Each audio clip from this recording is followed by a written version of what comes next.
युग परिवर्तन की बेला में हम सब मिलकर साथ चले, देश धर्म की रक्षा के हित। नमस्कार। विद्या भारती व्यक्तित्वों के ऊपर बहुत विचार करती है। जिन लोगों ने जीवन में सफल प्रयास किए, ज़मीन से उठ के ऊपर तक आए, सफलता अर्जित की और उस अर्जित सफलता से कुछ हिस्सा राष्ट्र को देने की भावना रखी और समय मिलने पे, परिस्थितियां बनने पे उन्होंने राष्ट्र को अपने द्वारा लिए गए से कई गुना ज़्यादा वापस भी किया। ऐसे व्यक्तित्वों के बारे में हम लोग निरंतर आपको बताते रहते हैं, उनसे आपकी मुलाकात करवाते रहते हैं। तो जो भी अभिभावक और बच्चे इस परिचर्चा को देख रहे हैं, उनको ये जान के बहुत खुशी होगी कि आज हमारे बीच श्री सुधीर मिश्रा जी हैं। सुधीर मिश्रा जी, आपका परिचर्चा में स्वागत है। सुधीर मिश्रा जी सुप्रीम कोर्ट के लॉयर हैं। उससे भी बड़ी बात यह है कि इन्वायरमेंटलिस्ट हैं। पर्यावरण के लिए विश्व में आपका नाम है।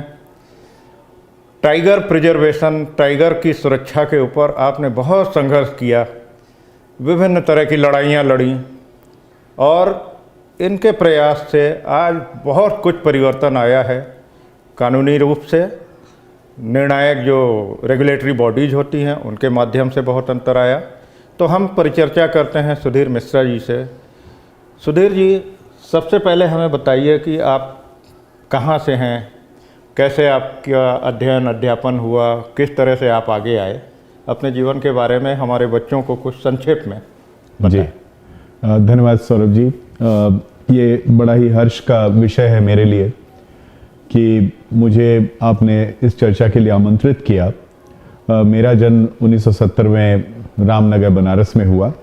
मेरे पिताजी बिहार में एक सरकारी सेवा में थे। तो जिस छोटे कस्बों में उनकी पोस्टिंग हुई, उन कस्बों में मेरी पढ़ाई हुई। तो क्लास 1 से 5 तक ट्राइबल एरियाज़ में पढ़ाई हुई, चाईबासा और वेस्ट सिंहभूम जिसको बोलते हैं, पहले सिंहभूम बोलते थे। और उसके बाद सिवान और बांका, प्राइमरीली इन 2 जगह पर मेरी पढ़ाई हुई। 10th मैंने सिवान से किया, बिहार में है, और 12th मैंने बांका से किया, जो एक इंडिपेंडेंट डिस्ट्रिक्ट अब बना है। उस समय एक छोटा सा सब डिवीज़न होता था। अब मैं 50 वर्ष से ऊपर का हूँ, तो मैं पीछे मुड़ के देख सकता हूँ और एजुकेशन को थोड़ा बहुत समझने की कोशिश कर रहा हूँ। तो मैं ये बताना चाहूँगा कि हर दूसरे साल एक नए स्कूल में जाना पड़ता था, तो बड़ी दिक्कत होती थी। दोस्त नए बनते थे और ये सारे वो लोग परिवेश में होते थे जो हर समाज के तबके से आते थे। और मुझे अभी भी याद है कि सिवान में मेरा एक कुम्हार का दोस्त था, जिसके साथ मैं पॉटरी भी बनाता था और रोज़ शाम को उसके साथ खेलता था। और मोस्ट ऑफ जो ये स्कूल्स थे, इन स्कूलों में बिल्डिंग्स नहीं होती थी, प्रॉपर बिल्डिंग्स नहीं होती थी। जहाँ से मैंने 10th किया था वो बड़ा ही पुराना स्कूल था, अंग्रेज़ों के ज़माने का। तो अगर बारिश होती थी तो हम घर चले जाते थे और श्रमदान करते थे। उस समय श्रमदान की बड़ी वैल्यू थी। टीचर्स हमारे अगल बगल रहते थे, तो अगर उनके घर में कुछ भी होता था तो हम सब मिल के काम करते थे। अपने गुरु के पैर छूना, उनसे हर तरह के अनुभवों को समझना, ये मुझे अभी भी याद है, जो 12 साल, 13 साल, 14 साल, 15 साल पे हुआ। 1989 में मैं दिल्ली आ गया और 12th मैंने साइंस से किया था। पर बांका में जहाँ मैं पढ़ा वहाँ कोई लेबोरेटरी भी नहीं थी। तो मैं 11th-12th साइंस से किया, पर कोई लैब की फैसिलिटी नहीं थी और मुझे बहुत ज़्यादा साइंस में कोई इंटरेस्ट भी नहीं था उस समय। लेकिन मैंने मैथ्स में ठीक ठाक मार्क्स लाए थे। तो दिल्ली यूनिवर्सिटी में जो एडमिशन होता है वो फिजिक्स, केमिस्ट्री, मैथ्स के मार्क्स को देख के होता है। तो सारे कॉलेजेस में मेरे पिताजी की बड़ी इच्छा थी कि मैं दिल्ली यूनिवर्सिटी में पढ़ूं और बहुत सालों तक मैंने संघर्ष किया, छोटे छोटे जगहों पर आया। तो उनको लगता था कि शायद एक बड़े शहर में मैं चला जाऊंगा तो मेरा जो पढ़ाई का पूरा स्वरूप है वो एक ढर्रे पे आ जाएगा। लेकिन दिल्ली यूनिवर्सिटी के बारे में बताने के पहले मैं अपनी दिनचर्या आपसे बताना चाहूँगा। हमारे पिताजी गाय हमेशा रखते थे और गाय हमारी पार्ट होती थी। अगर गाय खाना नहीं खाती थी तो हमें बताया जाता था कि घर में किसी की तबीयत खराब है इसलिए खाना नहीं खा रही है। हम गाय के लिए सानी बनाते थे, खली भिगाते थे, दूहने के वक्त रस्सी बांधने में मदद करते थे। गाय अगर उस दिन ग्वाला जी नहीं आते थे तो मेरे पिताजी या हम मिलकर उसका दूध निकालते थे, वो निकालना पड़ता था, वो बिना निकाले गाय रहेगी नहीं। और गाय से संबंधित उसकी तेल मालिश झाड़ी में करना, उसको एक बोरे की चादर जैसी चीज हम लोग बनाते थे, चट्टी बोलते थे, उसको उड़ाना, ये सब सारी चीज परिवेश में थी। लालटेन जलाना, खुद से अपना लालटेन सुबह जलाना, क्योंकि इलेक्ट्रिसिटी होती नहीं थी 8 से 10 घंटे से ज़्यादा, तो सुबह उठना, लालटेन जलाना, ऑटोबायोग्राफी ऑफ ए योगी पढ़ना, और अखबार आ जाए तो टाइम्स ऑफ इंडिया पढ़ना, उससे समझना। ये हम 11 साल 12 साल के वक्त तक काफ़ी परिपूर्ण हो गए थे। और इस शिक्षा के साथ मैं दिल्ली यूनिवर्सिटी आता हूँ। बड़ी मुश्किल से लास्ट कॉलेज में मुझे एडमिशन मिलता है हिस्ट्री ऑनर्स में, और जो ये हिस्ट्री ऑनर्स में मेरा एडमिशन होता है, फर्स्ट ईयर के एग्जाम्स में देशबंधु कॉलेज में पढ़ता था। और यहाँ पर एक बात बतानी बहुत ज़रूरी है कि दोस्त बड़े ज़रूरी हैं ज़िंदगी में, क्योंकि जिन 4-5 लोगों के साथ मैंने रहना शुरू किया दिल्ली यूनिवर्सिटी में, वो सब आज बहुत अच्छा कर रहे हैं। एक है जो एक न्यूज़ चैनल के हेड हैं, एक है जो एक कंट्री में भारत के राजदूत हैं, और एक हैं जो बहुत बड़े राइटर हैं, जर्नलिस्ट हैं, एक इंग्लिश पत्रिका के साथ तो काम करते हैं, एक और मेरी तरह अधिवक्ता हैं। और इन सब लोगों का परिवेश बहुत सिंपल था। इन सब का एडमिशन देशबंधु कॉलेज में वर्चुअली लास्ट मोमेंट पे हुआ। बड़ी बात यह है कि हम साथ रहते थे, खाना बनाते थे, खाते थे, जमीन पर सोते थे, और वही कठिनाई का दौर रहा। घर से सबके मनी ऑर्डर आते थे, उस पैसे से आपको सर्वाइव करना होता था। हमेशा ये बताया गया था कि अगर आप कुछ नहीं करोगे तो आपकी जीवन की रिस्पॉन्सिबिलिटी आपकी है। कोई सुरक्षा की गारंटी हमें नहीं दी गई थी, हम में से किसी को भी नहीं दी गई थी। और शायद ये असुरक्षा की जो भावना थी कि आपको अपने बल पर खड़ा होना है, सक्षम होना है, ये ड्राइव करती थी कि हम एक सही पथ पे चलें।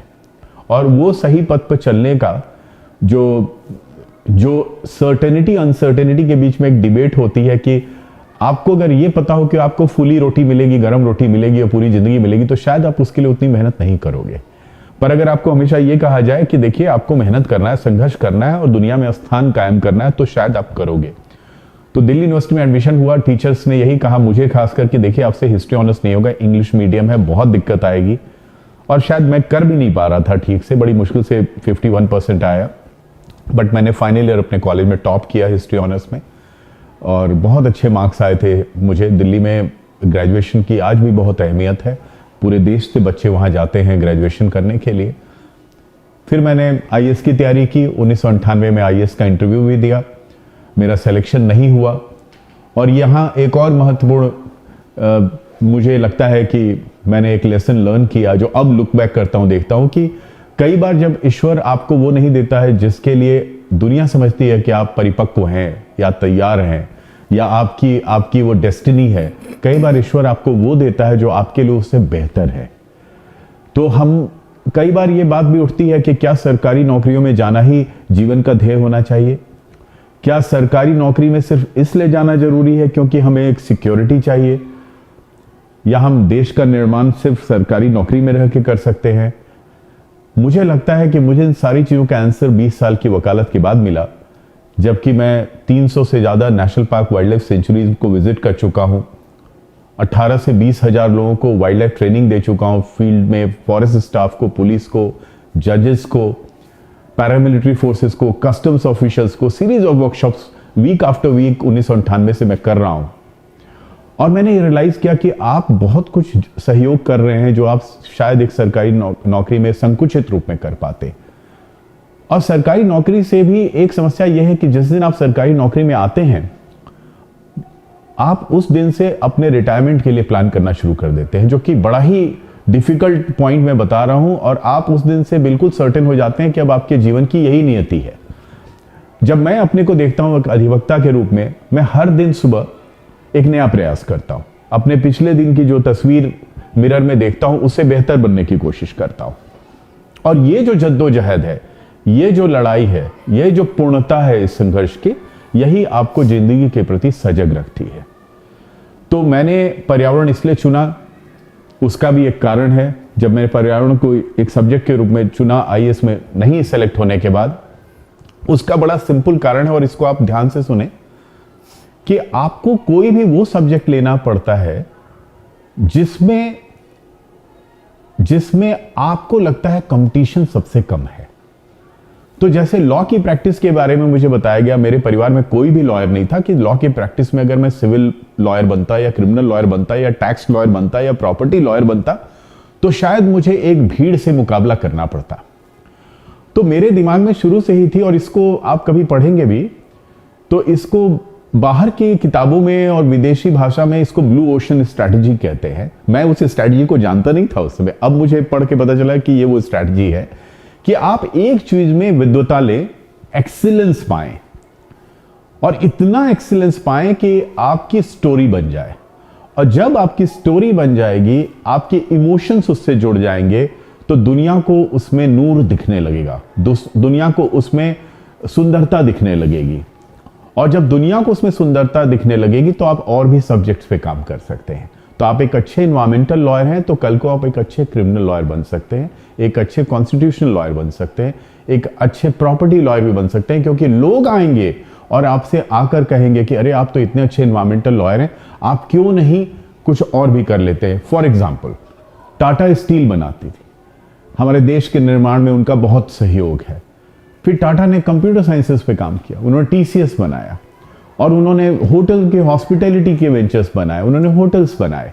तो एक्सीलेंस अगर आपने एक चीज में की है तो वो एक्सीलेंस ट्रांसफरेबल है, वो और जगह भी ट्रांसफर होगी।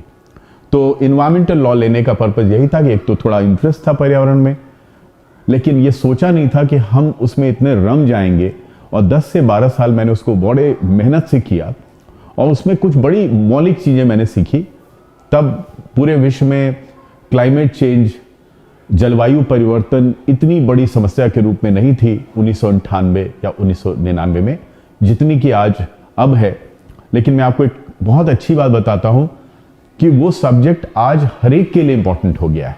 आज हर एक को ये पता है कि इन्वायरमेंटल इश्यूज को अगर हम एड्रेस नहीं करेंगे तो न किसी शहर को बसाने की योजना सक्सेसफुल होगी, न नदी का नव निर्माण होगा, न पहाड़ों को हम बचा पाएंगे, न ग्लेशियर्स को हम बचा पाएंगे, न हम डैम्स को और ज़्यादा क्रिएट कर पाएंगे, न हम सोलर एनर्जीज का यूज़ कर पाएंगे। तो इन्वायरमेंट हमारे पूरे के पूरे डिबेट का अब सेंट्रल फैक्टर बन गया है। एक विषय बहुत बार हमारे मंच पे आता रहता है। हम लोग जो विगत 70 वर्षों में देखते चले आ रहे हैं, तो योजनाएं जो भारतवर्ष में बनती हैं वो डिसइंटीग्रेटेड होती हैं। कभी एक पोर्शन के लिए बनेगी, कभी नदियों के लिए बनेगी, कभी वृक्षारोपण के लिए बनेगी, और उसका फॉलोअप जो है वो बहुत पुअर होता है। कुछ पॉलिटिकल इंटीग्रिटी होती है, उसके आधार पे किसी सरकार ने कोई योजना शुरू की, अगली सरकार ने उसको बंद कर दिया या उसका बजट कम कर दिया या कुछ भी कर दिया। तो क्या हम कोई ग्लोबल एक प्लान बना सकते हैं? क्योंकि भारत की सीमाएं पर्यावरण को सुरक्षित कर ले जाएंगी, ये भी विषय नहीं है। अगर पाकिस्तान, बांग्लादेश, श्रीलंका सब जगह पर्यावरण नहीं सुरक्षित है, अगर पूरे एशिया में नहीं है, अगर एशिया यूरोप में नहीं है, तो क्या ऐसा कोई रोड मैप बनाया जा सकता है जो पूरी दुनिया के लिए एक साथ टारगेटेड इम्प्लीमेंटेशन में जाए? क्योंकि अगर आप ऐसा करने की योजना बना सकते हैं तो हम लोग इतने बड़े संगठन के रूप में स्थापित हैं कि हम उसको फिर नीचे तक, ग्राउंड लेवल तक, गाँव के लेवल तक ले जाने में सक्षम है। इसमें मार्गदर्शन करें। सौरभ जी, ये बहुत ही उचित विचार है, और सच बात यही है कि पिछले 5-6 सालों में हमारे देश में इसकी बारे में चर्चा भी ज़्यादा शुरू हुई है। और दूसरा जो बात आप कह रहे हैं उसमें भारत का एक सेंट्रल रोल और दृष्टिकोण पूरे वर्ल्ड के लिए बड़े जमाने बाद दोबारा उभर कर आया है, और बहुत उभर कर आया है। मैं इंटरनेशनल बार एसोसिएशन का मेंबर हूं, जो लॉयर्स की सबसे बड़ी संस्था है पूरे विश्व में। न्यूयॉर्क स्टेट बार एसोसिएशन, उसके लिए भी काम करता हूं, और लंदन में डोर टेनेंट हूं एक इम्पॉर्टेंट चैम्बर का, वहां भी प्रैक्टिस करने की कोशिश कर रहा हूं क्लाइमेट चेंज से रिलेटेड इश्यूज पर। उसके लिए वहां से मुझे संबंधित किया गया उस चैम्बर से। भारत की साख इतनी तेजी से पिछले 6 सालों में, 7 सालों में बढ़ी है, और उसका रीज़न ये नहीं है कि कोई हमने उसके लिए रातों रात कोई प्रचार किया है। उसका रीज़न ये है कि हमने कंट्री टू कंट्री कैंपेन किया है। हमारे इश्यूज, क्योंकि हम सेकंड बिगेस्ट पॉपुलस नेशन है, दूसरी सबसे बड़ी जनसंख्या है, और उसमें भी पिछले 2 साल एक बहुत बड़े पैंडेमिक से भारत विश्व के साथ गुजर रहा है। अगर हम ध्यान से देखें कि आज भारत के प्रधानमंत्री किसी भी देश में अगर जाते हैं तो उनके जाने के पहले पैरेलली 15 से 20 इंपॉर्टेंट मीटिंग्स होती है, और प्राइवेट सेक्टर का इंटीग्रेशन गवर्नमेंट प्रोग्राम से शायद इससे पहले कभी अंतर्राष्ट्रीय मंच पे नहीं हुआ है। अगर हम उस नैरेटिव को देखें, क्योंकि मुझे मालूम है कि उसमें बड़ी मेहनत हुई है, संघ के जो विचारधारा के ऑर्गेनाइजेशंस हैं उन लोगों ने ऐसे सारे लोगों को जो बहुत ज़्यादा, जिनको अपॉर्चुनिटी नहीं मिलती थी यूनाइटेड स्टेट्स में, यूनाइटेड किंगडम में, कनाडा में, कि वो इन सारे ग्लोबल बेस्ट प्रैक्टिसेस को, जिसकी बात आप कर रहे हैं, या जो भारत की बहुत सारी अच्छी प्रैक्टिस है, इनका एक समावेश, इनका इंटीग्रेशन कर पाए। उनका integration for the first time अब हो रहा है। और ऐसे मंचेस पर कई बार हम लोग जब उन जूम कॉल्स पे जा रहे हैं तो हमें रियलाइज होता है कि एक बहुत बेहतरीन डॉक्टर न्यू जर्सी से बैठकर सूरत के एक डॉक्टर से बात कर रहा है, और वो अपनी चीजें उनसे शेयर कर रहा है, सिर्फ मेडिकल पर, वही एज ए लॉयर हम लोग शेयर कर रहे हैं। और उससे क्या हुआ है कि जब ग्लासगो में पर्यावरण की इतनी बड़ी बहस शुरू हुई, भारत के प्रधानमंत्री पैंडेमिक के बावजूद वहां जाते हैं, और कभी किसी को नहीं पता था कि वो इतने कैटेगोरिकली उन्होंने ये बात बोला कि हम फॉसिल फ्यूल क्लाइमेट चेंज के लिए रिस्पॉन्सिबल है, उसको धीरे धीरे फेज आउट करेंगे। दूसरी बड़ी बात उन्होंने बोली, और सारे बाकी राष्ट्रों के लिए उन्होंने एक संदेश दे दिया, और उनमें कैचअप गेम चल रहा है कि कौन उसको फॉलो करेगा, कि एक विशाल पॉपुलेशन जिस पर coal as a colonial legacy ला दी गई थी, हम कोल का उत्पादन करके बिजली बनाने वाले पिछले 40 साल में तो बने नहीं। कोल को हमारे ऊपर अंग्रेजों ने लादा था, और वो थर्मल पावर से हमने शुरू किया। आज वो हमें ब्लेम कर रहे हैं कि अब आप डेवलपमेंट मत करिए, आप अपना इंफ्रास्ट्रक्चर मत डेवलप करिए, आप लोगों को रोजगार सृजन मत करिए, जबकि आज के दिन में भी उनकी पर कैपिटा कार्बन फुटप्रिंट हमसे 10 गुना ज्यादा है। लेकिन हम उनके कहने के बावजूद, या उनके कहने के कारण नहीं, अपने कारण और अपने देश के इकोलॉजिकल सिक्योरिटी के लिए प्रधानमंत्री ने बोला कि हम पिछले डिकेड्स की चीजों को भूलकर हम पिछले 7 से 10 साल में जो अचीव किए हैं, जैसे non fossil fuel, non conventional energy में 40% उसका सहयोग टोटल एनर्जी में आ गया है, जो पिछले 6 सालों की उपलब्धि है। उज्ज्वला स्कीम से न कि हमारी महिलाओं को आराम हुआ है कि वो ज्यादा से ज्यादा टाइम किचन में न बिताएं और उनके आंखों की सुरक्षा बढ़ी है, हमारे घरों के भीतर जो पर्यावरण की क्राइसिस थी कि वो धुआं फैला रहता था, उसका पूरा का पूरा सफाया हुआ है। लेकिन इन सबसे बड़ी बात है कि जिस तरह का उन्होंने रिवोल्यूशन कोल को फेज आउट करने के लिए कहा है, आप ये सोचिए फॉर ए कंट्री जो अभी अभी इंफ्रास्ट्रक्चर डेवलप करने निकली है, इस तरह की बात कहना कितनी बड़ी क्रांति होने जा रही है कि 70 से 80% नॉन कन्वेंशनल एनर्जी सोर्सेस की तरफ प्रधानमंत्री हमें ले जाने वाले हैं, बिना किसी देश के प्रभाव के। आपकी बात को आगे बढ़ाते हुए हम विषय को कुछ इस तरीके से ले जाना चाहते हैं कि सरकारें बाध्य होती हैं, ग्लोबल प्लेटफॉर्म जो बन गए हैं उनके जो पैटर्न्स हैं, उनके जो पैरामीटर्स हैं, उनके जो सेक्टर्स होते हैं, उसको फॉलो करने के लिए। आज बहुत कुछ ऐसा दुनिया के लेवल पे हो रहा है जो शायद यूरोप अमेरिका के लिए अच्छा होगा, तो उन्हीं पैरामीटर्स से वो हमारा भी इवैल्यूएशन करते हैं, साउथ एशिया का, भारतवर्ष का, जबकि हमारे पैरामीटर्स उनसे बहुत अलग हो सकते हैं। बिल्कुल। उसकी शुरुआत किसी न किसी नॉन गवर्नमेंट सेटअप को करनी पड़ती है, सरकार नहीं कर सकती जी। तो क्या आप जैसा अनुभवी व्यक्ति, आपके जैसे लोग अगर एक प्लेटफॉर्म पे खड़े होकर उन पैरामीटर्स को डिफाइन करें, जी, फिर उन पैरामीटर्स के आधार पे हम भी रिपोर्ट इशू करना शुरू करें for USA, for UK, for France, उन कंट्रीज़ के लिए जो अभी हमारे ऊपर लाद रहे हैं। जैसे आपने बोला कोल का, तो उनके यहाँ एमिशन लोड हमसे 10 गुना ज़्यादा है, लेकिन वो हरदम अपर हैंड पे हैं, हम लोअर हैंड पे। तो क्या हम ऐसी प्रक्रिया शुरू कर सकते हैं भारतवर्ष के भारत आश्रित, भारतीय राष्ट्रीयता पे आश्रित एक ऐसे पैरामीटर का इवैल्यूएशन जिसके आधार पे हम दुनिया को फिर गाइड कर सकें? जो हम विश्व गुरु की बात कर रहे हैं उसमें हमें इसकी बहुत ज़रूरत है जी। इसके बारे में आप कुछ बताएं तो अच्छा रहे। मुझे लगता है सौरभ जी, ये एक बड़ा ही नैसर्गिक, बड़ा ऑर्गेनिक प्रोसेस है और हम उस ऑर्गेनिक प्रोसेस के तरफ बहुत तेजी से बढ़ रहे हैं। जो विश्व गुरु की बात है, जो हमारा आध्यात्मिक टैलेंट है, जो हमारे कॉलेजेस और स्कूल से बच्चे उठकर ऊपर आ रहे हैं, अगर कल को वो जाकर अमेरिका में और यूके में काम करते थे, वहाँ की कंपनीज में वो सीईओ बनते हैं, मैनेजिंग डायरेक्टर बनते हैं, हम गूगल की बात करते हैं, हम ट्विटर की बात करते हैं, तो ये कंपनीज के सीईओ बनने का एक तो बात यह है कि भारतीयों का मान सम्मान उस कंट्रीज में बढ़ता है कि हमारा टैलेंट, अगर बाकी साउथ एशिया के कंट्रीज को देखा जाए, कभी हमने नहीं सुना किसी पाकिस्तान के सिटीजन ने गूगल की जिम्मेदारी अहम संभाली हो, तो वहां हमारा कद अपने आप ऑटोमेटिकली बढ़ता है। पर उससे भी बड़ा उसका जो प्रभाव हो रहा है कि जो लोग इंडिया में ट्विटर और फेसबुक से जैसी कंपनीज बनाने की कोशिश कर रहे हैं, अगर हम उनको देखें, चाहे वो जोमेटो हो, चाहे वो इंश्योरेंस से रिलेटेड बड़े बड़े जीरोधा हो, ओला हो, फ्लिपकार्ट हो, ये सब के सब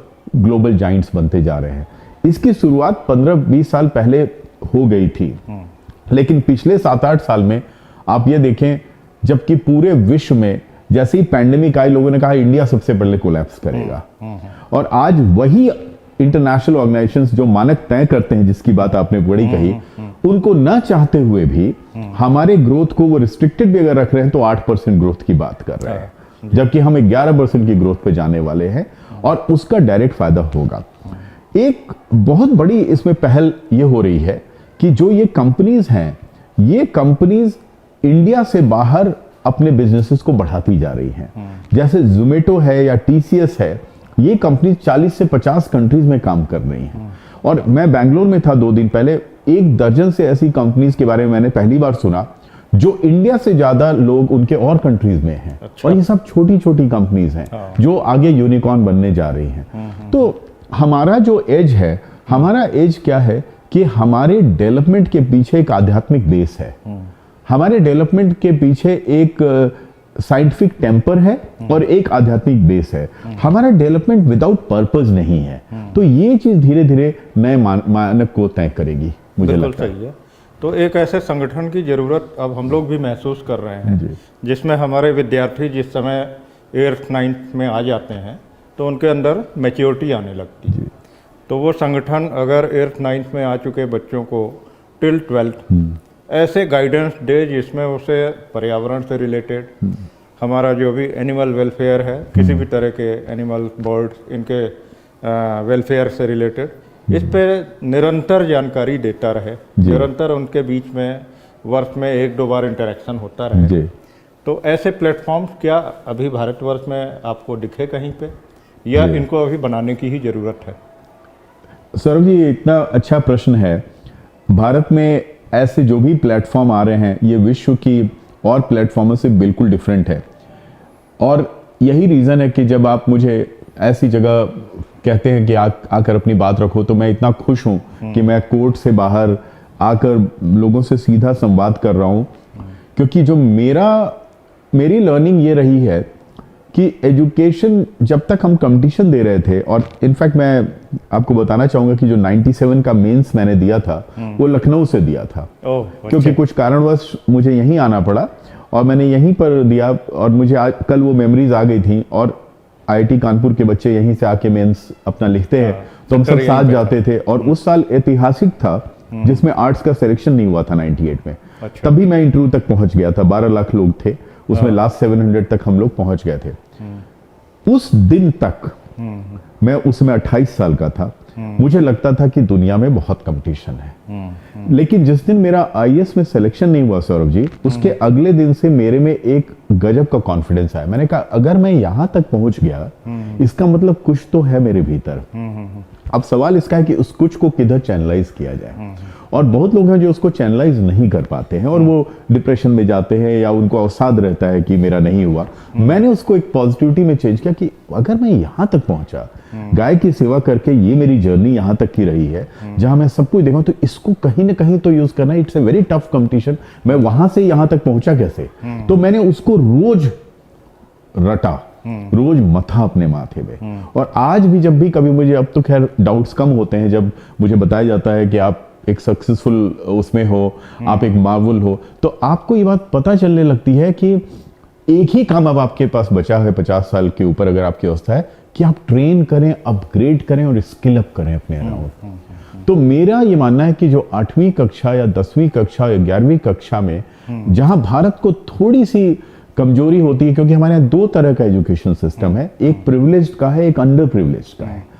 मैं अंडर प्रिविलेज के एजुकेशन से आया हूँ और प्रिविलेज सोसाइटी में जाकर आज बैठा हूँ। लगभग 70% अंडर प्रिविलेज, ऑलमोस्ट 90%। मैं दिल्ली यूनिवर्सिटी को मानता हूँ कि वहाँ सब अंडर प्रिविलेज भी आते हैं, बड़े डेमोक्रेटिक है। तो मुझे ये लगता है कि मैं आज प्रिविलेज सेक्टर में हूँ, तो इसमें जो सबसे बड़ा गुणात्मक अंतर ये आया है कि मुझे हमेशा सिखाया गया कि कंपटीशन बहुत ज्यादा है। मुझे ये बताया गया कि छोटे शहर के लोग अच्छा नहीं कर सके। मुझे ये बताया गया कि स्कूल कॉलेज सबसे इंपॉर्टेंट है, अगर आपका एडमिशन डीपीएस में नहीं हुआ तो आप आगे नहीं बढ़ पाएंगे। मुझे लगता है ये मिथ्स हैं। मुझे लगता है आपके गुरु सबसे इंपॉर्टेंट है। मुझे आज भी अपने 9th के टीचर्स याद हैं। मुझे 7th की एक टीचर याद है जो हम लोग को फिजिक्स पढ़ाया करती थी, फिजिक्स के पहले प्रिंसिपल्स बताते थे। वो छोटी सी जगह की टीचर होंगी, पर मुझे आज भी उनकी बात याद है। मुझे दिल्ली यूनिवर्सिटी के भी टीचर्स की बातें याद है। मैं ये कहना चाहता हूँ, अगर हमारे टीचर्स हम में ये इन्वेस्ट कर रहे हैं, अगर हमारे टीचर्स उत्सुक होकर अपने स्टूडेंट्स को स्किल अप कर रहे हैं, ट्रेन कर रहे हैं, मेंटर कर रहे हैं, तो जो बायजूस हैं या जो और लोग हैं जो अपग्रेड करने की कोशिश करते हैं, एक तो पहले उनकी उतनी जरूरत नहीं रह जाएगी। दूसरी चीज क्या है कि जब आप 20 साल के होते हैं या 21 साल के होते हैं, तो अल्टीमेटली आप क्या करते हैं, आपकी स्किलिंग के लिए आप रियलाइज करते हैं कि आप एम्प्लॉयबल नहीं हैं। तो एम्प्लॉयबल आप तब होगे जब आपको 8वीं या 9वीं कक्षा से बताया जाए कि एम्प्लॉयबल होने के क्या बेसिक इंग्रेडिएंट्स हैं। अब ये बात तो मुझे तो 28-29 साल पे पता चली। अगर ये बात बच्चों को थोड़ी पहले पता चलेगी तो हम और भी रितेश अग्रवाल जैसे लोग बना सकते हैं, जो उन्होंने बिना एजुकेशन के 22 साल पर इतनी बड़ी ओयो जैसी कंपनी को खड़ा कर लिया। तो पढ़ाई का समावेश अपग्रेडिंग ऑफ स्किल्स से होना चाहिए और कॉन्फिडेंस के संचार से होना चाहिए। आई थिंक वो सबसे इंपॉर्टेंट है। बहुत सही। तो सुधीर जी, हमारे ऑडियंस में 3 तरह के लोग हैं, बच्चे हैं, टीचर्स हैं और अभिभावक। तो मैं चाहूँगा कि आप सबसे पहले अभिभावकों को कोई संदेश दें जी, जिससे कि उनके अंदर एक नया उत्साह पर्यावरण के प्रति और अन्य विषयों के प्रति आए। अभिभावकों से मैं प्रणाम करते हुए एक ही बात कहूँगा कि मेरे पिताजी मैथ्स के प्रोफेसर थे गोरखपुर यूनिवर्सिटी में, और फिर वो पीसीएस में बिहार गए और आईएएस में प्रोन्नत हुए। बड़े ईमानदार रहे। उनका नाम सूर्य कुमार मिश्रा है, अब दुनिया में नहीं है। और मुझे लगता है कि हम जब छोटे होते हैं, और स्पेशली लड़कों के साथ ही माना जाता है कि वो अपने पिता की बात उतनी नहीं मानते हैं, उच्च श्रृंखल होते हैं। मेरा भी अपने पिताजी से बहुत विवाद रहता था करियर पर, और हमेशा लगता था कि वो मुझे पढ़ने के लिए विवश कर रहे हैं या पर्टिकुलर इंजीनियरिंग करने के लिए विवश कर रहे हैं। पर मैं ये बहुत बड़ी जिम्मेदारी से बात कहना चाहता हूँ कि अगर 12th के बाद मेरे ख्याल से मेरा सब्जेक्ट भी 11th-12th का मेरे पिताजी ने डिसाइड किया था कि मैं साइंस करूँगा। बाद में मैंने हिस्ट्री ऑनर्स किया, मुझे बहुत अच्छा लगा हिस्ट्री ऑनर्स पढ़कर, उनको भी अच्छा लगा कि मैंने हिस्ट्री ऑनर्स किया। पर उन्होंने मुझे कोशिश ज़रूर की कि मैं इंजीनियरिंग के सारे एग्ज़ाम्स दूँ, मैं नहीं क्लियर कर पाया और मुझे ज़्यादा कुछ समझ में भी नहीं आया। और जब मैंने हिस्ट्री ऑनर्स में अच्छा किया तो मैं एमए करना चाहता था, तो वहाँ पिताजी ने बोला एमए तो मैं बिल्कुल नहीं करने दूंगा, तुम्हें लॉ करना होगा। और वहाँ पिताजी सही निकले, क्योंकि उन्होंने मुझे ज़बरदस्ती ये बात के लिए कन्विंस किया कि देखो मैं जानता हूँ क्या होगा, तुम लॉ कर लो। मुझे लगा मैं लॉ क्यों करूँ। इनफैक्ट लॉ में आईएएस के मेंस एग्जाम में मुझे सबसे कम मार्क्स आए थे। आज जो भी देश में मेरा नाम हो लॉ के क्षेत्र में, तो मैं अभिभावकों से ये कहना चाहता हूँ कि बेसिकली 80% तो आप सही होते हैं, पर 20% ऐसा भी होगा कि अगर कोई बच्चा बहुत अच्छी चीज़ को खुद से कर रहा है तो उस पर आप अपनी पैनी नज़र जरूर रखिए कि शायद वो एक सेक्टर हो जहां वो और भी अच्छा करेगा। मेरे केस में वो लागू नहीं होता है, लेकिन मेरे पिताजी को बाद में जब भी मुझसे लोगों ने पूछा कि लॉ आपका इंटरेस्ट था, कैसे किया, तो मुझे याद है, अब मुझे लगता है कि अगर उन्होंने मुझे विवश नहीं किया होता तो मैं एक बहुत बड़े करियर अपॉर्चुनिटी से वंचित हो जाता। क्योंकि मैं एक्चुअली वो इंसान हूँ जो हर सुबह उठकर आज भी एक्साइटेड रहता है कि मैं 40 से 50 परिवार चला रहा हूँ। दिल्ली में 700 लॉ फर्म्स पूरे कंट्री में है, मैं टॉप 25-30 लॉ फर्म्स की कैटेगरी में आता हूँ और मुझे लगता है इतने परिवारों का दायित्व है और मैं खुशी से रोज सुबह ऑफिस जाता हूँ, मुझे बहुत अच्छा लगता है और ऊर्जा रहती है मेरे भीतर। तो शायद भगवान चाहते थे मैं ये करूँ। तो 20% आप बच्चों की बात जरूर सुने, बट 80% मैं मानता हूँ अभिभावक सही होते हैं। तो जो भी अभिभावक इस पर चर्चा को देख रहे हैं, अब फिर से ये समझ गए होंगे कि विद्या भारती जो कहती है कि आप अपने बच्चे को बहुत क्लोजली मॉनिटर करिए, वॉच करिए, और उसके अंदर ईश्वर ने जो क्षमता दी है, जो नेटिव स्किल दी है, उसको ज़रूर पहचानिए। क्योंकि जब आप वो पहचान लेंगे तो जैसा सुधीर जी ने भी बताया कि वो जो 20% कमी रह जाती है, वो 20% कमी भी शायद ना रहे, जो इनके साथ भी हुआ कि इनके पिताजी ने फिर फोर्सफुली जब कहा और ये लॉ में गए, आज इनका पूरी दुनिया में नाम है और हम लोग गौरवान्वित हैं कि आज हमारे प्लेटफॉर्म पे सुधीर जी आए और आपसे बात कर रहे हैं। सुधीर जी, टीचरों का बहुत रोल होता है हमारे यहाँ, हम उन्हें आचार्य बोलते हैं, टीचर नहीं बोलते। आचार्य का उद्देश्य हमारे यहाँ एक ही है, वो व्यक्ति जो आचरण से सिद्ध करे और उसके आचरण से विद्यार्थी सीखे। उनके लिए आप क्या संदेश देना चाहेंगे? सौरभ जी, मैं तीनों पे बोलूंगा। इतने अच्छे से आपने इसको बाइफिकेट कर दिया, तो आचार्य जी लोगों के लिए बोलूंगा, फिर स्टूडेंट्स के लिए कुछ बोलना चाहूँगा। तो इस पर भी आप प्रक्रिया जरूर दीजिएगा, उससे मेरे को और अच्छा फॉर्मेट करने में सुविधा हो रही है जी। मेरे ज़िंदगी में टीचर्स सबसे इम्पॉर्टेंट रहे हैं। मेरे पिता मेरे सबसे अच्छे टीचर थे क्योंकि मुझे मैथ्स पढ़ाया करते थे। टीचर्स के रूप में मैं ये फील करता हूँ कि क्लास 6-7 के बाद से मुझे अपने सारे टीचर्स याद हैं। अगर कोई टीचर, मैं ऐसे किसी टीचर से मिला ही नहीं हूँ अपने सिवान में या बांका में या दिल्ली यूनिवर्सिटी में जिसने एक प्रभाव न छोड़ा। पर 2 टीचर्स के बारे में बताना चाहूँगा। एक मैं अपने 10th के एक टीचर के बारे में बताऊंगा, उनका नाम दरोगा प्रसाद था। इनफैक्ट मैं ऑलमोस्ट 22 साल बाद दोबारा सिवान गया था 10 साल पहले कि शायद मैं उनको दोबारा मिल पाऊँ, क्योंकि उन्होंने मुझको सब कुछ सिखाया कि श्रम क्या होता है, इंग्लिश के वर्ड्स क्या होते हैं। मैं बहुत ज़्यादा ग्रामर नहीं समझ पाता था आसानी से, वो इंग्लिश के टीचर थे और संस्कृत में भी उतने ही समृद्ध थे। और छोटी सी जगहों पर टीचर्स बहुत क्लोज होते हैं और मेरे पिताजी एक प्रशासनिक अधिकारी थे, लेकिन उसका कोई भी प्रभाव उनके ऊपर नहीं था। वो मुझे भी उतनी ही पीड़ा होती थी अगर मैं कोई गलत काम करता था। उन्होंने बिल्कुल मुझे, जिसको कहा जाए, हमेशा एक वर्ड यूज़ किया करते थे कि तुम्हारे जैसे लड़कों को नथ करके रखना चाहिए, नाथ करके रखना चाहिए, जैसे बैलों को रखा जाता है। तो उनको मैं कभी भूल नहीं सकता कि उन्होंने मुझे कितना सकारात्मक ऊर्जा देते थे और मुस्कुराते थे कभी कभी, और बहुत कुछ उनके ऊपर डिपेंडेंट था मैं कि उन्होंने मुझे संवारा था। दूसरे टीचर जो थे दिल्ली यूनिवर्सिटी में, वो मुझे हिस्ट्री में पढ़ाते थे, कैम्ब्रिज के पढ़े हुए थे और इतने पॉपुलर टीचर वो हैं आज भी, अनिल सेठी नाम है उनका। वो हमारे घर आ जाया करते थे। उनको लगा ये 5 लड़के बिहार से आए हुए हैं, ये इतनी मेहनत कर रहे हैं। तो हमारे बैच में एक हमारे मित्र हैं मनीष प्रभात, मुझे नाम लेना होगा, वो उज्बेकिस्तान में भारत के राजदूत हैं अभी।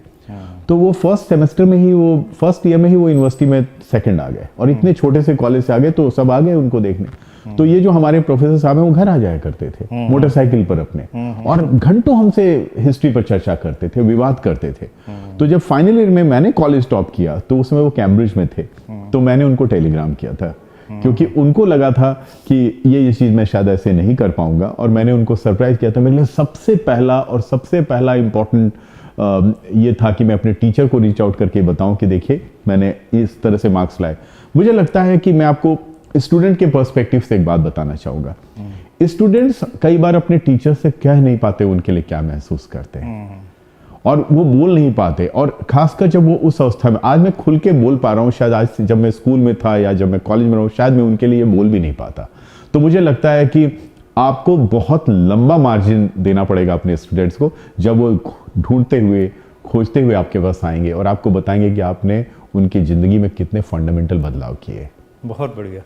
तो जो भी टीचर इस पर चर्चा को देख रहे हैं, विद्या भारती का संकल्प कि 6-8 घंटे तो आप आचार्य होते हैं, उसके बाद के 16-18 घंटे आप उस बच्चे के, उस छात्र के, उस भैया के, उस बहन के मित्र होते हैं।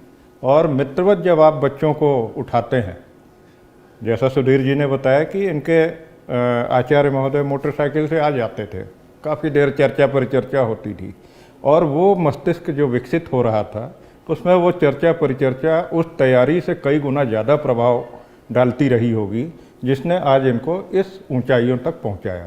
तो आप भी अपने विद्यार्थियों के साथ वही व्यवहार करिए, उनको हरदम स्मरण रहने वाली गतिविधियों से आप ओत-प्रोत कर दिए, उनको जीवन भर वो चीज़ें याद रहें आपकी, ऐसा प्रयास करिए। तो सुधीर जी, एक तीसरा ऑडियंस हमारा, जो हमारा प्राइम ऑडियंस जी, जिनके लिए हम लोग सब कुछ करते हैं, सब तरह के प्रयास करते हैं, सारे अनुसंधान भी करते हैं, उन बच्चों के लिए इनको हम लोग भैया और बहन बोलते हैं। सामान्यतः जैसे स्कूलों में स्टूडेंट, तो हमारे यहाँ वो शब्द इसलिए नहीं प्रयोग करते हैं क्योंकि हम उनके अंदर किसी भी तरह का बोझा नहीं डालना चाहते हैं, किसी भी तरह का दबाव नहीं डालना चाहते हैं। तो हमारे आचार्य, हमारे प्रधानाचार्य, हम सब लोग उनको भैया बहन बोलते हैं जी। तो उन भैया बहनों को आप क्या संदेश देना चाहेंगे? आपके लिए मैं यही कहना चाहूँगा, भैया और बहनों के लिए, छोटे जो मेरे दोस्त हैं उनके लिए। मेरे 2 बच्चे हैं, उद्यन और अपराजिता, दोनों जुड़वा हैं, 9 साल के हैं, बहुत देर में आए। तो वो दोनों मेरे मित्र हैं, मैं उनको मित्रवत उनसे व्यवहार रखता हूँ, क्योंकि मुझे मेरे पिता से एक ही शिकायत थी कि उन्होंने मुझे मित्रवत व्यवहार नहीं रखा। मैं भी शायद सही किया, इतनी छोटे छोटे शहरों में रहते थे, ज़्यादा मित्रवत होते तो मैं उच्च श्रृंखल हो जाता। लेकिन आपसे मैं मित्रवत व्यवहार रखना चाहूँगा। जब भी कभी किसी स्कूल में आपसे मिलना होगा, आपको 2-3 चीज़ें बहुत अच्छे से समझनी होगी। आप एक ऐसे देश में जन्मे हैं जिस देश में कोई बंधन नहीं है आपके ऊपर। आप एक ऐसे डेमोक्रेसी में हैं, आप एक ऐसे कल्चरल कंट्री में हैं जहां पहले तो जन्म हो जाना ही एक बहुत बड़ी बात है। फिर जहां आप पढ़ रहे हैं, जो चीज़ें आपको सिखाई जा रही है वो संकुचित नहीं है। अगर आप अपने अगल बगल के देशों को देखें तो वहां पढ़ाई करना, स्कूल जाने की अनुमति देना भी एक युद्ध हो चुका है। तो हमेशा हमें ये देखना चाहिए हमारे पास ज़िंदगी में पॉजिटिव क्या है। तो पॉजिटिव ये है कि हमें आज़ादी है, हमारे पास ये अधिकार है एजुकेशन का, हम जाके कहीं पढ़ सकते हैं, हमको पढ़ने से नई नई चीज़ें जानने को मिल रही है और हमें कोई रोक नहीं रहा है पढ़ने से, सबसे पहली बात। दूसरी बात, करियर एक ऐसी चीज़ है, अगर आप शुरू से फोकस कर सकते हैं, अगर आपको लगता है कि आपको टीचर बनना है, आपको मैथमेटिशियन बनना है, आपको इंजीनियर बनना है, आपको MBA करना है, लॉयर बनना है, अगर आप भाग्यवान हैं कि आप 12 साल या 13 साल से ये बात सोचने लगते हैं, आप उसको बिल्कुल फॉलो करिए। आपको IAS बनना है, वो आप उसको फॉलो करिए। किसी वजह से अगर आपको ध्येय नहीं मिलता है, मेरी तरह आपको पता नहीं होता है कि मेरा उद्देश्य क्या है, मेरा लक्ष्य क्या है, तो उसमें भी परेशान होने की कोई बात नहीं है, क्योंकि हमेशा ये ध्यान रखिए कि प्रभु आपके साथ हैं।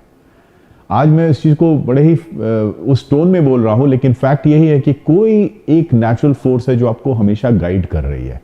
वो नेचुरल फोर्स या तो आपको खुद ही उस रास्ते पे लगा लेगी जहां आपका करियर एक प्री डेस्टिन्ड होगा और आप बहुत अच्छा करेंगे। किसी वजह से अगर आप असफल होते हैं कभी भी, चाहे किसी परीक्षा में, चाहे किसी कॉम्पिटिटिव एग्जाम में, चाहे कभी आप 4th आते हैं या 14th आते हैं या 20th आते हैं अपने क्लास में, आप मेरा विश्वास करिए उससे कुछ नहीं होगा। मैं 5 लोगों की आपसे चर्चा किया, उनमें से एक के बारे में बताऊं, उन्होंने सिर्फ ग्रेजुएशन किया और ग्रेजुएशन के बाद उन्होंने मीडिया में काम किया, एक बड़े टीवी चैनल के CEO हैं। उसको बहुत क्लियर था कि वो ग्रेजुएशन के बियॉन्ड नहीं पढ़ना चाहते। कई लोग होते हैं जो PhD करना चाहते हैं और उसके बाद बहुत अच्छा लाइफ में करते हैं। तो ये एक ऐसी चीज़ है, हमारे शू साइज की तरह है, हर एक का अलग अलग साइज होगा, हर एक के लिए अलग अलग चीज़ फिट होगी। और आपको अपने लक्ष्य के प्राप्ति के लिए 2, 3, 4 पिलर्स चाहिए होंगे। पहला पिलर आपका होम फ्रंट है। आपको अपने माता और पिता से ऐसा व्यवहार रखना है, आपको भी मित्रवत व्यवहार रखना है और उनको भी रखना है। और एक बात जान लीजिए कि वो आपके पहले गुरु हैं, वो आपका हमेशा ही हित चाहेंगे। मैंने ये चीज़ अब रियलाइज़ की है कि हम कई बार डाउट करते हैं, कई बार लड़ाई कर लेते हैं। उनसे अगर आप अपने को पहले उनके साथ सामंजस्य अगर आप बांध के रख सकते हैं, उनके साथ आप सिंक्रोनाइज्ड हैं, तो आपकी पहली तैयारी तो वहीं हो जाती। दूसरा, अगर आप अपने फ्रेंड्स चुनते हैं, जो कि मेरे लाइफ का सबसे इंपॉर्टेंट फैक्टर है, कि मैं छोटी छोटी शहरों में रहा लेकिन कभी किसी ऐसे पर्सन के संपर्क में नहीं रहा जो मुझे लगता था वो नेगेटिव एनर्जी दे रहा है या वो सिगरेट पी रहा है या कुछ गलत कर रहा है। मैं उन चीज़ों को गलत मानता था, मैं आज भी उनको गलत मानता हूँ, तो मैं नहीं जुड़ पाया उनसे। तो आपके जो दोस्त होंगे वो आपकी डेस्टिनी डिसाइड करते हैं। आपके दोस्त जो स्कूल में होंगे, अगर वो ऐसे दोस्त हैं जो आपको सिर्फ निगेटिविटी देते हैं, तो आपका जीवन में आगे बढ़ना थोड़ा मुश्किल हो जाएगा। तो मेरे जो स्कूल के दोस्त थे, जो मेरे कॉलेज के दोस्त थे, वो एक से बढ़कर एक इसलिए थे कि वो सब साथ पढ़ते थे, पिक्चर भी जाते थे, घूमने भी जाते थे, लेकिन बेसिकली उनके भीतर एक सिंसियरिटी और पर्पस थी। जब हम लॉ में आए तो लॉ में भी वैसे ही दोस्त मिले। तो मैंने पूछा किसी से, तो मुझे बोला गया आप जैसे होंगे वैसे दोस्त आप अट्रैक्ट करेंगे। तो आप खुद सरल बनिए और अच्छे लोग जो आपके क्लास में अच्छे हों, मार्क्स लाने वाले हो या अच्छे वैल्यू सिस्टम वाले हो, उनके संपर्क में ज़्यादा रहिए। वो आपके करियर को बहुत दिशा देगा। जो 25 साल पहले मेरा दोस्त था वो आज उज्बेकिस्तान में एम्बेसडर है। सॉरी, 30 साल पहले। जो 22 साल पहले मेरा लॉ फैकल्टी में दोस्त है वो एक फाउंडिंग वाइस चांसलर है एक यूनिवर्सिटी का। तो मेरे जिंदगी में अगर अच्छे स्कूल नहीं मिले मुझे, अच्छे दोस्त भगवान ने दे दिए। तो भगवान कहीं ना कहीं बैलेंस करते रहेंगे।